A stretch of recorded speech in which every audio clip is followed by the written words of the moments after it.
tayo. So, these are my people. Hindi ako iiyak kasi hindi talaga. Anyway, anyway, these are my two, this is my biological papa, and this is my stepdad. So, sinasabi ko hindi ako iiyak kasi I feel like in my life, these are the two people in my life that I haven't really thought about. So si Papa, noong una talaga, Papa's girl ako kasi I think some of you know na when I was born, parang 21 pa lang kasi siya noon when I was born. So parang he's the typical like young guy na he had a kid pero wala talaga siya. Ayaw niya talaga maging father talaga. So irresponsible, gamble, drinking, you know, like the usual stuff. Pero parang I was a typical little girl na I saw the world in my dad. Like, pero si Mama talaga yung breadwinner nun. Unfair din ako kay Mama kasi parang I wasn't giving her credit. Tapos yun, actually, I stopped talking to him in 2018 kasi I was trying to help him. Like, I was literally like trying to build a mansion for him, right? Kasi di ba nasa Australia ako. Tapos, nung 2018, sabi ko na I will save all my money. Like, I wouldn't go traveling or anything para mapatayo ko siya ng mansion sa Olongapo kasi taga Olongapo siya, di ba? But he ended up gambling the money away. So it kind of like broke my heart. It really broke my heart kasi parang, ayan na. Kasi parang iniisip ko na, how could you do that to me? Kasi I'm your child. You've never provided for me. Parang ako na lang, never ka talaga tumulong sa paglaki namin ng kapatid ko. But here I am, sacrificing my hard-earned money just so you could live better. Pero kasi, parang siya, para sa akin naman kasi money isn't a thing, right? Not because I'm rich or anything, but you could always earn money. Money shouldn't be something that family should fight about.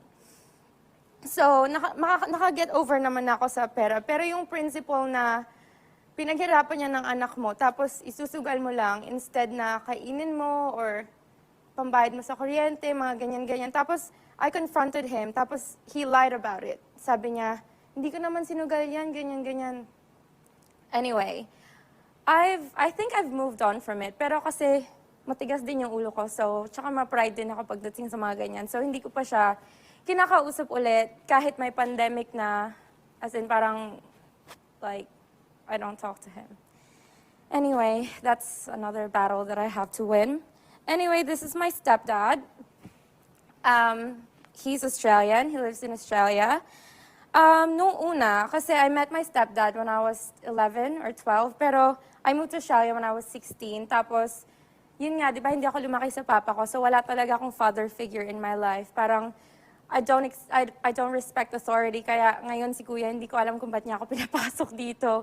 Pero, I moved to Australia, tapos dun nga siya. Tapos parang siya, super father talaga. Parang, my house, my rules, ganyan-ganyan. Eh ako, when I moved there, parang, you can't just come in my life and be a dad to me just like that, you know? Like, it doesn't work like that. Anyway, as in, sobrang nag-clash kami nito kasi ako, matigas yung ulo ko, tapos spoiled ako, tapos siya, parang, you know, like, he's the boss. Because he is the boss. Tapos ngayon, nung nag-move out na ako, tapos naging independent na ako, sobrang naging close kami nito. As in, mas close kami. Parang I would say, mas kinakausap ko siya kaysa kinakausap ko yung mama ko, yung parang kay Ella. Kasi I really look up to him. Like, he is just such a good person. Like, he doesn't have his own kids. And he just, like, takes care of, like, other children like me. He's just great. Oh, my. He's just great. Parang, if I could be half the person that he is, I would be. If only I could be.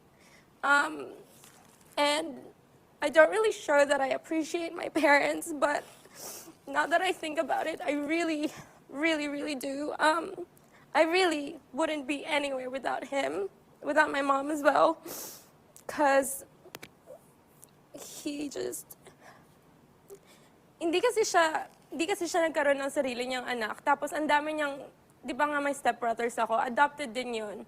Tapos kami dalawa ng brother ko. Parang, he's just given all his life helping these kids, you know, sending us to school, providing everything, sending us on trips. Parang he's just worked all his life to have children. And life is just so unfair. The universe is just so unfair kasi nga wala siyang sariling anak. Pero he's just so good. Like, he loves me. Tapos yun nga yung nakapasok ako dito, yung when I told him, parang he couldn't believe it. Like, actually, parang mas excited pa siya kay mama. As in, pinagkalat niya kagad. Kahit sabi ko, wala pa nga, excited ka. Pinagkalat niya kagad kung sino-sino kagad sinabihan niya. Pero, kala mo na, oo, pagkalat yun eh. Pero, I love them both. They're both different. Pero, if I ever get married one day, I want them both to be on my side, to walk me down the aisle. Because I feel like my personality is because of him, but the person that I am today is because of him. So they're both really important to me, and I probably should forgive my dad. Hey, I probably should. I will. Paglabas ko dito. But, yun lang. I didn't expect them to be the people on my shirt. Akala ko ibang tao sa buhay ko. Pero I'm glad that I got to talk about them kasi I never really think about them. Like, I always just think about myself. At least I have that. Pero yun lang. Yeah, yun lang. Thank you. Ay, ay, ay. Hey! Si Andrea na lang. Feeling ko Father's Day na yun. Father's Day Gusto mo ba, Gian? Si Andrea na lang.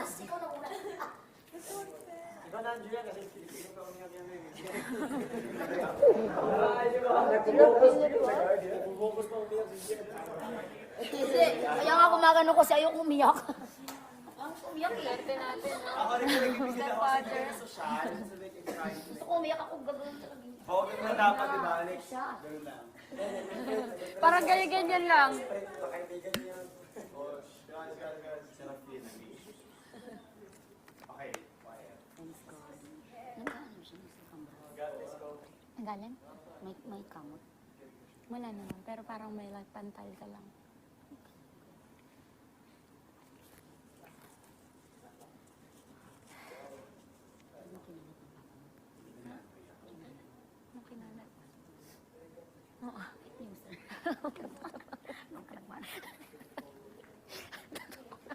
Totoo na.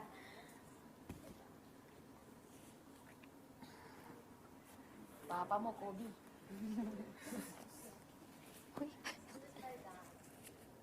For a start, he is an amazing person. He's smart, he's wise. He's responsible and he's super successful. He's literally the person I aspire to be in the future. Wait lang, I'm like scared. Okay, so I used to be his princess. Like, I used to be such a sweet girl at home.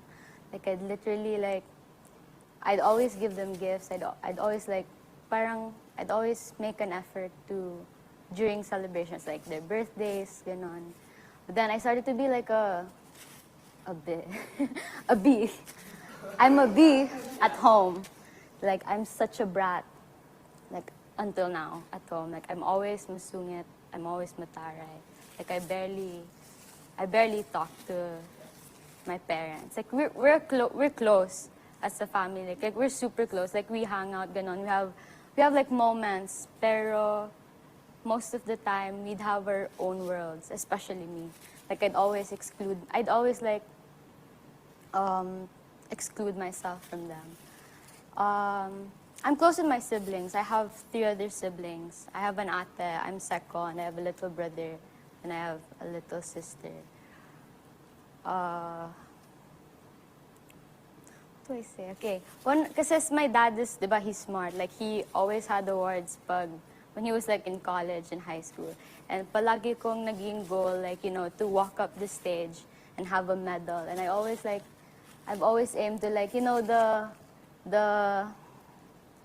yung, when you, like, I'd remove my goal is like, I'd remove my medal and I'd put it on my parents. Ganon, like, ililipat ko sa kanila.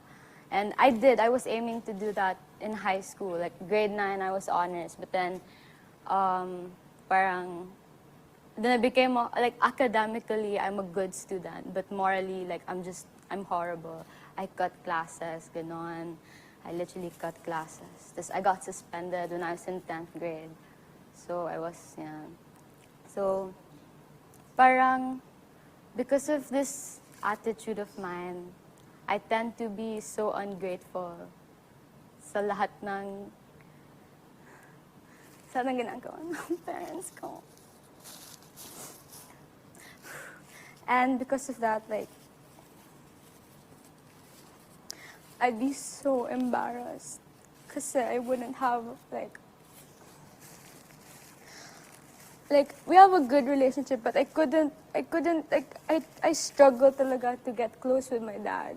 Kasi, di ba, I used to be his princess, I used to be his little girl, but then parang, I don't know what happened to me, I became such a horrible person. Now we drifted apart. And I'm still struggling now, trying to get close with him. So, di ba, I'm in PEP. When I was in grade 9 and 10, because the school was near lang, like it's like, from my house, it was like 10, 15 minutes away. So I was too complacent. I would like prepare ng matagal talaga every morning. So I was late. I was always late in school. Then we'd always fight in the morning. Then we'd always fight in the evening kasi he picks me up after training. Like I finish at like 9 p.m. Ganun, and we'd always fight. And wala lang, like whenever kasi, like, when my mom gets mad kasi I'm not scared of her, like, parang I'm sanay with her, like, yelling at me and stuff.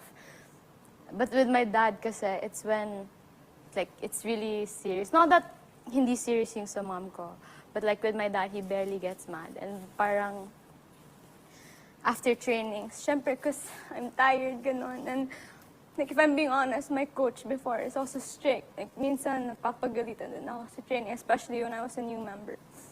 Like, whenever na I'd be done with training, I'd be super tired talaga. Because it was all new to me, and then we would fight pa. So yeah, syempre nakaka-discourage. Although he does support me sa lahat ng achievements ko. Like, I know that for sure. But, yung yung iba sa inyo, like, my dad doesn't, show affection. He doesn't, like, he barely shows affection. Like, I can't even remember the last time he told me na he's proud of me, ganon. I can't remember. And, when I joined PBB kasi, like, this is what happened. Like, there was a 1-minute video, diba? Then I told my mom about it na, oh, mommy, I'm gonna try. Ganon. She said, okay, sige, you can go try. Ganon. Then when I got in, like, the next few rounds of the audition process, we had an argument, me and my parents. Like, they were saying a lot of things na parang, you shouldn't, like, my dad said na, like, what do you want? What do you want? Like, he said na, wait, I'm trying to remember it. Parang he said na, so what do you expect? What are you trying to, like, tell us? Like, you want to drop out of because, like, it's a university. It's one of, like, the big schools in Manila. And parang I really worked hard to get into that. Although it's not my dream school. I wanted to go to the blue school, but I failed. So, yun. Like, well, oh, wait lang. Ito pa. Wait. Back. Okay. It was my 18th birthday, so it's debut, diba? And I'm not trying to, like, badmouth my dad. I love my dad, ganun. My parents. Parang, there was, like, a mini program during my debut. Not as my celebration. Then, parang over dinner, when we were talking about it, my mom said something about, ay, baka naman na, I said kasi na, oh, do you wanna, like, say a message to me? during the program. Then my mom said something like, oh, parang I don't want to cry, ganon, like she doesn't want to make drama and stuff. And my dad was quiet lang. And then my ate was saying, because me and my ate were planning, and my ate was like, oh sige, wag namin na. Then parang I got bad trip, ganon. Then I told my sister na parang, why wouldn't they want to like say a message to me, diba? Because like, I don't know, since I barely I barely hear those like sweet words from my parents, since I barely like get those things. Like, it was my 18th birthday. It was like, I barely celebrate ganon with my friends and families, ganon, blah, blah, blah. And then my sister was like, oh, we're just gonna surprise them. So, okay, I expected. When my ate, I was celebrating na, this was after dinner, my 18th birthday. Wait, sorry if it's so iba-iba. I'm trying to like gather all the, parang, my ate like called my parents, ganon, but then they didn't say a message to me, like they just thanked the guests, ganon. Like, I don't want to be demanding because they already paid for all the expenses. So I was like, okay, sige, fine. So yeah, I didn't get the message from them. And it was one of the things na I expected to like receive since it was my 18th birthday. So yun. Although, right, like, my dad kasi talaga, parang we don't have anything in common. Like, even my mom would say na, whenever my mom would say na, oh, like, she'd say na, okay, like, parang me and my dad are, like, always fighting at home. Like, kunwari, like, parang every little thing I do is, like, a problem to him. I don't know why, but, like, that's why I barely open up to my dad now. Like, kunwari, in the table, like, he'd get mad at me over something so small, like, or if, like, because whenever he'd get mad at me, I just, like, my thoughts would go blank lang. I wouldn't even, I try not to cry. Like, I hate crying in front of my dad, because I don't want to show na I'm greatly affected by the words. So, yun.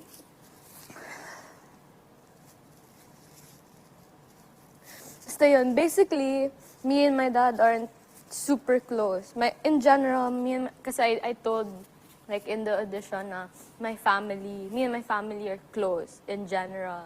But, like, individually, I'm siguro, like, sometimes kasi di ba, I have other siblings, I would always compare na I'm their least favorite, like, I'm the least child they love, ganon.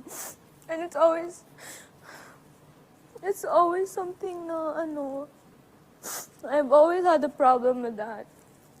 Kaya I'm an overachiever in school.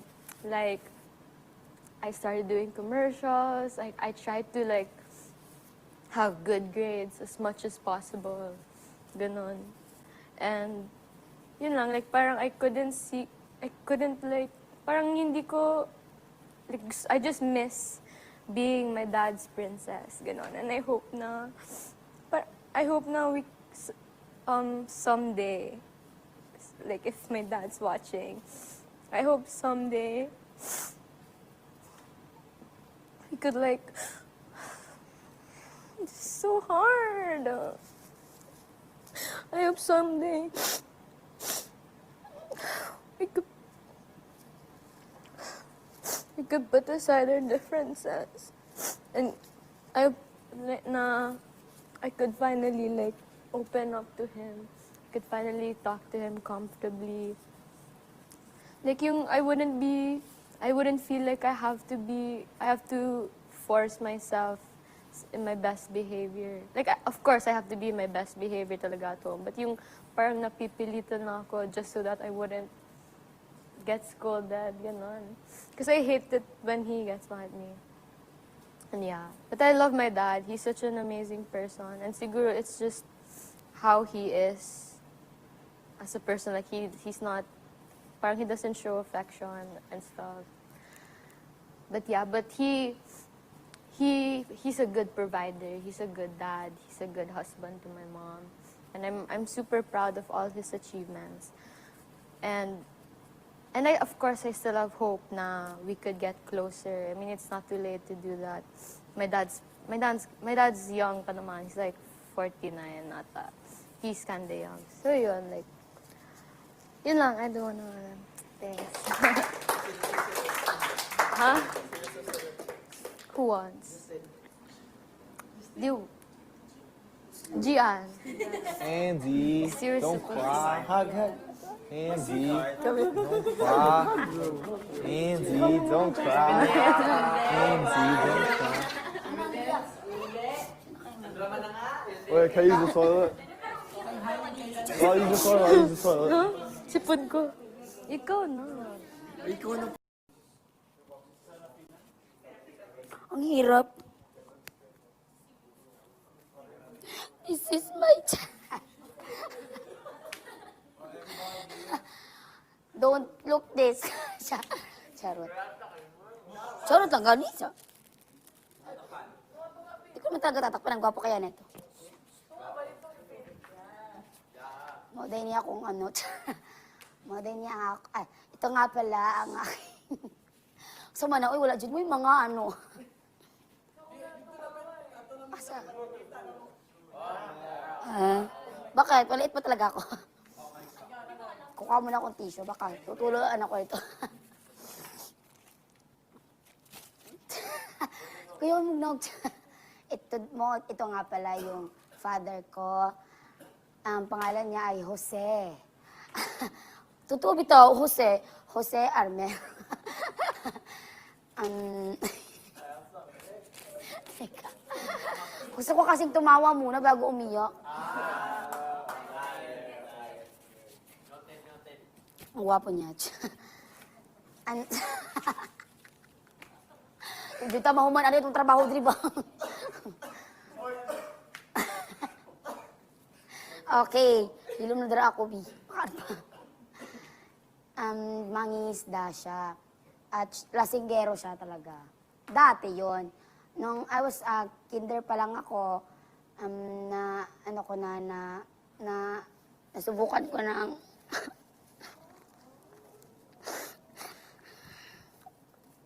kayo kasi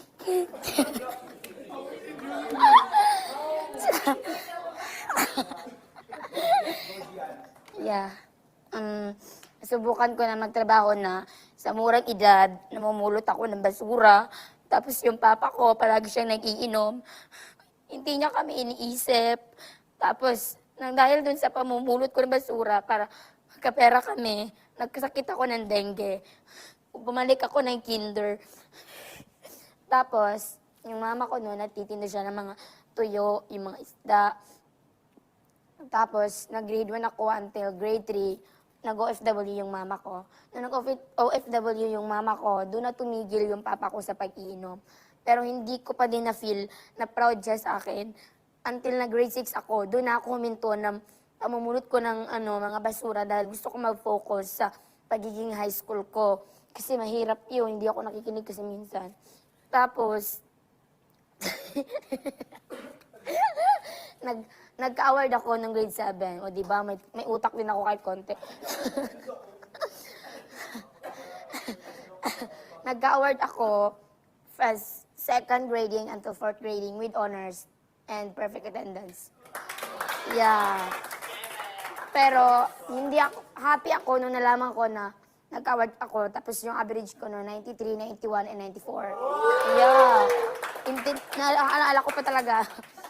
Tapos nang nalaman ko, ang saya-saya ko noon. Pero nung sinabi ko sa papa ko na nag-award ako, sabi niya hindi daw siya ang kukuha. Walang kumuha talaga kasi wala din yung mama ko.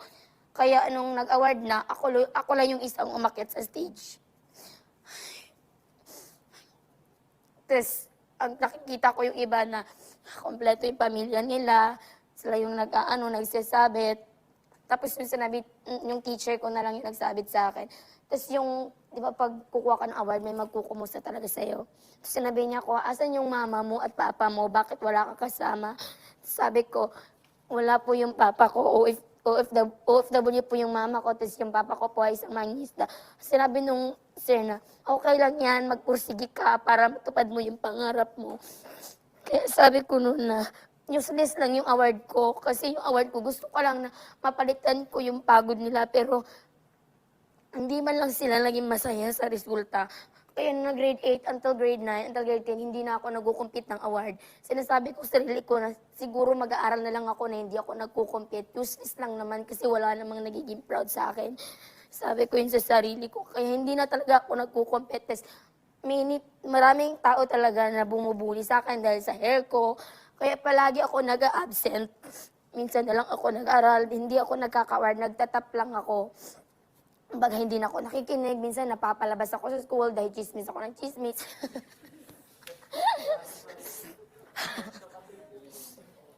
Tapos, pag humingi ako ng project sa papa ko, sinasabihan niya ako na project ka na naman ng project, ibibili ko lang daw yung mga pagkain. Pero yung mas masakit, kapag yung ate ko yung humingi, bibigyan niya kaagad na wala siyang sinasabi. Sa akin, sasabihin niya na humihingi ka sa akin, pero wala ka namang utak. Sinasabihan niya ako, tapos parang nasasaktan. Kaya minsan, pag may project ako, yung recess ko na lang talaga yung binibili ko na project. Bakit ko matawa? Minsan, recess ko yung binibili ko ng mga project ko, tapos minsan hindi ako nagpapas ng project. Kumbaga, sa ano ko na lang siya. Kasi dati nag-grade 7 ako,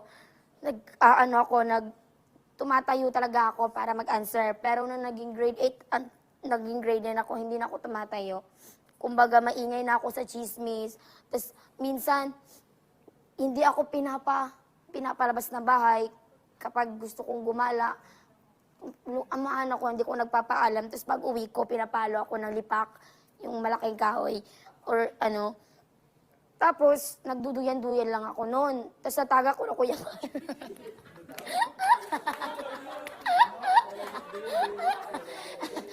Nagduduyan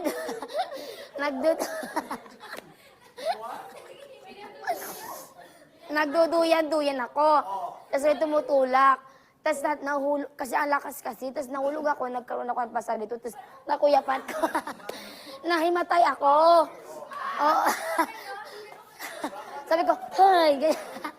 Nahimatay ako noon. Tapos sabi niya pa sa akin, ayan kasi ang kulit-kulit mo. Tapos kapag hindi niya ako pinapayagan, yung kaibigan ko, hindi niya pinapayagan pumunta sa bahay namin. Kaya sa bintana lang, chumichismis kami nung nangyari sa labas. Ganon. Oo, talaga. Yeah. Tapos, oo, totoo naman yun. Promise. Gusto ko lang naman maging... Yeah. Tapos, yung papa ko... Quiet. Hindi siya proud sa akin, pero palagi siya nagtatrabaho, nangingisda. Minsan, dahil sa bagyo, nalunod sila. Tapos yung papa ko noon, wala siyang makain. Yung tawag nung salbabida niya, parang polyfoam, tapos polyfoam yung kinain niya. Lutang-lutang siya sa dagat. 2-3 beses ata, yung isang beses, nalunod din sila, kasama niya yung papa at kapatid niya. Palutang-lutang na siya, tapos yung kinain nila sa nina, ito, parang damit. Oo, damit. Tapos nung nahuli sila sa Indonesia, 1 year sila doon. 1 year siyang hindi nakabalik. Oo. Kahit hindi siya proud sa akin, nafe-feel ko naman na ginagawa niya yun dahil gusto niya na may makain kami. Tapos yung mas masakit, yung mama ko, nagkaroon ng iba. Tapos, nung nalaman, uuwi siya sa amin, pero hindi siya umuwi sa bahay. Nagstay siya sa hotel ng ilang araw. Nakipagkita siya sa lalaki niya. May nagsabi sa amin, tapos pag uwi niya, siyempre pag OFW ka, may maiipon ka kahit konting pera. Pag uwi niya, yung dala niya lang, 8,000. Tapos nung nalaman ng papa ko na may iba siya, sinuntok ng papa ko yung pader na butas. Tapos sabi niya sa amin, ayoko na magtrabaho, ayoko na kayong pakain, ayoko na kayong palakihin. Tapos sabi ko sa kanya, dahil lang ba doon? Ano ba kasama kami sa inyo? Anak niyo din kami. Sabi ko, huwag ka namang sumuko dahil lang doon. Tapos yung mas masakit, yung mama ko, humingi pa siya ng pera pabalik ng abroad. Yung hindi pa lang siya nahiya. Siya na nga yung nag-ano, tapos yung papa ko, medyo wala siyang pera nun. Meron kaming parang alkansya.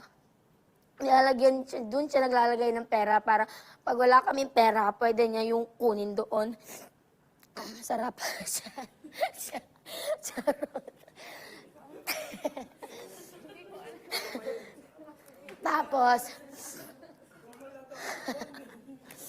Tapos nun, nagbago yung mama ko doon. Minsan na lang, dahil doon, parati na kami pinapagalitan. Tumitingin lang ako ng TV sa lola ko, sinasabihin niya ako, ayan, kaya wala kang utak kasi puro ka TV, puro ka TV. Kasi naman yung drama ka, Trin. Eh, tumitingin talaga ako. Tapos nung isa, nagbebenta kasi kami ng soft drinks dati. Tapos nakawala lang ako ng 7 pesos, sinampal niya ako. Promise. Pero pagising ko, tiniplahan ako ng kape, binigyan ako ng di ba? Sinampal ka, tapos pagising mo, titiplahan ka naman pala ng kape. Binigyan niya ako ng tinapay, kasi gano'n nga, di ba? Tapos doon ko na na-feel na mahal niya ako, para nahihiya lang siya na ipakita sa akin na love niya ako. Yeah, yun lang. Ano? Oo. Kaya nga, naninervous ako, tapos nakakalimutan. You're the only person that can make us laugh and cry. Pili, Jie-ann. Jie-ann, pili. Pili. Kahit matamis yung kape mo. Jen, why did you say, it's a zombie? Wait, pili. Pili isa. So annoying. Bigyan na. Bro, I laughed when you said, it's a zombie. I like pag-open. Hindi ako iyak. Pag-open niya sa damit niya.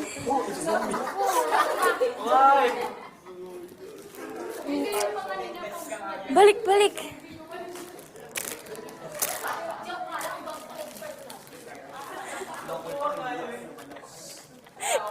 Hindi, promise. Kaya ko to. Hindi ako iyak. Wait.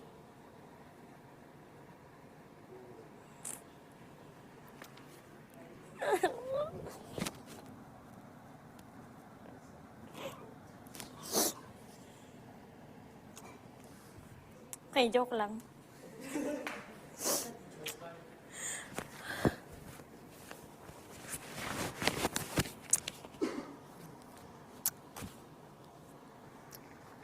Ngayon ko lang nakita to.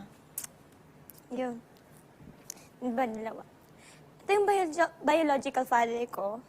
Ito yung stepfather ko. Kasi naman, si kuya naman eh.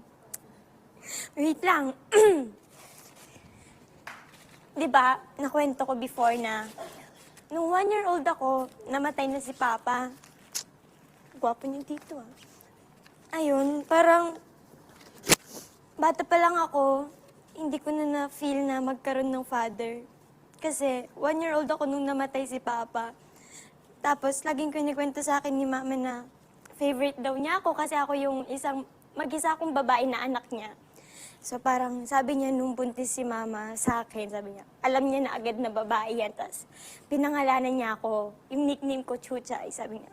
Yan si Chuchay, alam ko babae yan paglabas niya. Tapos nung pinanganak ako ni Mama, sobrang saya niya daw na kwento niya agad sa kapitbahay namin na ang ganda ng anak ko, ganun. Parang nung kinikwento sa akin yun ni Mama, parang ang saya sa feeling na kahit hindi ko siya nakasama, kahit wala akong maalala na parang memories, nakasama ko siya, na-feel ko na mahal niya ako, ganyan.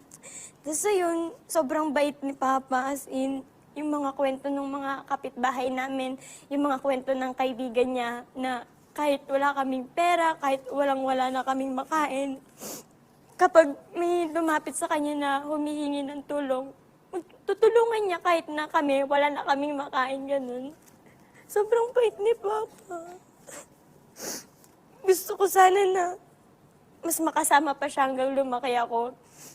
Every time na magkaka-award, kasi ako, honor student ako since elementary. Tapos kapag nakikita ko yung mga kaklase ko na father nila yung nagmamarch sa kanila sa stage, naiiyak na lang ako kasi sabi ko, sana may papa din ako na ganun. Ano ba yan? Tapos, ayun, si Papa kasi, ano siya, sa talyer, yun yung trabaho niya, parang nagvo-vulcanize, gano'n. Tapos sabi ni Mama, one time, niyaya siya nung amo niya na mag-inom sa isang bar. Tapos, hindi alam ni Mama na yun na yung last na time na makikita namin si Papa. Kasi that time, inaway niya pa si Papa kasi gabing-gabi na. Tapos sabi ni Mama, huwag ka nang sumama kasi gabi na, hindi pa kumakain sila. Sila Chucha, hindi pa kumakain sila. Iron yung mga kapatid ko, yung dalawa kong kuya. Tapos that time, buntis si Mama sa pangapat naming kapatid. Nag-away pa sila before. Tapos, hindi alam ni Mama na ayun na pala yung last